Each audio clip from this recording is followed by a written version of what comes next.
আমাদের নেত্রী হয়তো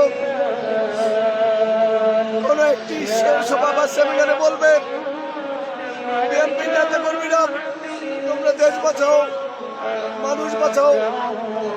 আমাদের মনে হয় হয়তো অন্য কোন একটা ঈদে আমরা নেত্রীকে সালাম দেব, নেত্রী আমাদের বলবে কেমন আছো।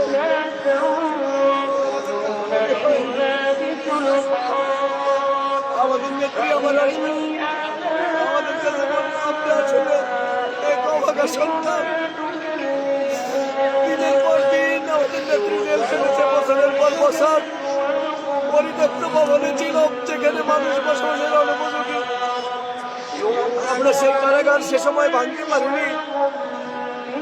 সেই অন্তর্জালা, সেই অপরাধ বোধ তো আমাদের আছেই। আমরা নেত্রীর সাথে মুক্তির জন্য স্লোগান দিয়ে মিছিল করে রাজপথ থেকে গ্রেপ্তার হয়েছি, মাসের পর মাস জেল কেটেছি, কিন্তু আমরা সেদিন পারিনি।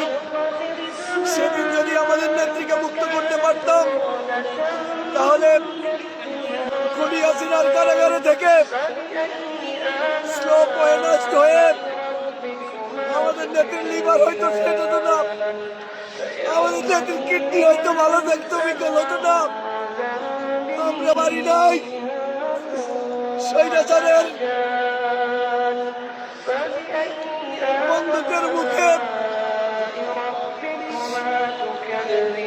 আমরা নাজিমুদ্দিন রোডের কারাগারে পরিত্যক্ত ভবন ভাঙতে পারি নাই, আমরা পারি নাই। সেই অন্তর্জালা, এই দহন জ্বালায় আমরা মুক্তি।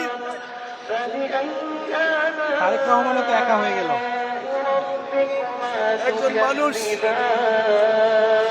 শিশুবেলায় নির্মমভাবে তার বাবাকে শহীদ হতে দেখেছেন। একজন মানুষ পরবাসে থেকে নিপীড়নের শিকার হয়ে